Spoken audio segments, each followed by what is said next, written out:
Оңтүстікте жасөспірімдер арасындағы құқық бұзушылық дерегі артуда. Соңғы ақпарға сәйкес биыл 300-ге жуық жасөспірім қылмыстық жауапкершілікке тартылған. Өткен жылмен салыстырғанда бұл көрсеткіште өсім байқалады. Сондықтан жастар арасындағы заң бұзушылық санын азайту үшін облыстық прокуратура қызметкерлері түрлі жобаны іске асыруда. Негізгі бастаманың бірі жастармен кездесу ұйымдастырып, оларға құқықтық ережені түсіндіру. Бүгінде осындай кездесу Мұхтар Әуезов атындағы Оңтүстік Қазақстан мемлекеттік университетінде өткізілді. Шараға заң саласындағы бірінші курс студенттері түгел қатысты. Мұхтар Әуезов атындағы заңтану факультетінің студенттерімен кездесу өткіздік.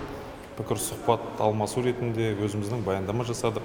Бірінші курс студенттерінің өздерін көкейінде жүрген, ойландыратын сұрақтары болса, сосын алдағы уақытта таңдаған мамандықтары бойынша, сосын алдағы уақытта жұмысқа орналасу мәселелері бойынша бір қызықты сұрақтармен пікір алмастық. Бұдан басқа өңірімізде облыстық прокуратураның мұрындық болуымен лайықты ұрпақ тәрбиелейік жобасы жұмыс істеп келеді. Басты мақсат қоғамда орын алып жатқан қылмыстың алдын алу, сондай құқық бұзушылықтың себебін анықтау болып отыр.